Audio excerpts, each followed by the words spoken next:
నిజామాబాద్ జిల్లా కామారెడ్డి జిల్లా నేషనల్ మాదిగ రాజకీయ పోరాట సమితి కార్యవర్గం తమకి తెలియచేయనిదేమనగా డాక్టర్ బాబాసాహెబ్ అంబేద్కర్ కల్పించిన ఎస్సీ ఉమ్మడి రిజర్వేషన్ వల్ల తెలంగాణ రాష్ట్రంలో మాదిగలకు జనాభా నిష్పత్తి రహితం విద్య రాజకీయ ఆర్థిక సంక్షేమ రంగాల్లో తీవ్ర అన్యాయం జరుగుతుంది.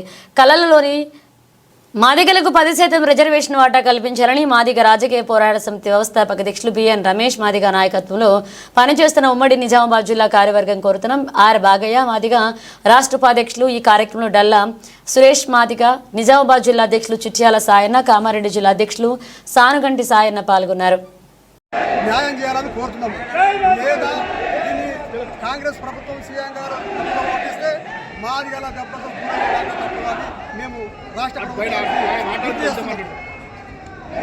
నా పేరు ఆర్ బాగయ్య, మాదిగ రాజకీయ పోరాట సమితి ఎంఆర్పిఎస్ రాష్ట్ర ఉపాధ్యక్షులు కామారెడ్డి. ఏదైతే మన ఎస్సీ వర్గీకరణ గత 30 సంవత్సరాల నుంచి నిరంతరం శ్రమ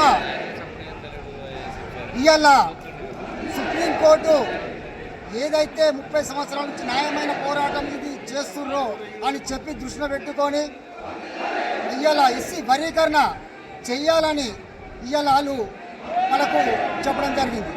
అది వెంటనే మన నరేంద్ర మోడీ గారు 2 తెలుగు రాష్ట్రాల ముఖ్యమంత్రులకు ఇవాళ ఎస్సీ వర్గీకరణ న్యాయమైంది కాబట్టి ఇవాళ ఏ రాష్ట్ర ముఖ్యమంత్రి ఆ రాష్ట్రము అమలు చేయాలని కూడా చెప్పడం జరిగింది.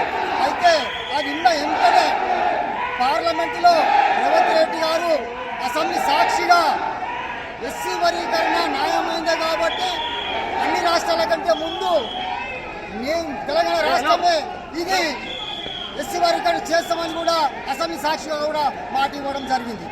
ఇవల్ల ఉమ్మడి నిజామాబాద్ జిల్లాకు ఇలా మన ఏకైక కమిషనర్ గారు రావడం జరిగింది. కాబట్టి ఇలా ఒక మెమోరాండం కమిషనర్ గారు కూడా మనం ఇవ్వడం జరిగింది. కాబట్టి అట్లనే మన కమిషనర్ గారు కూడా మెమోరాండం ఇవ్వడం జరిగింది.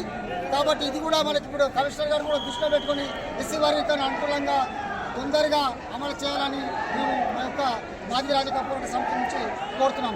జై మాదిగ. బిఎన్ రమేష్ కుమార్ మాదిగ నాయకత్వం.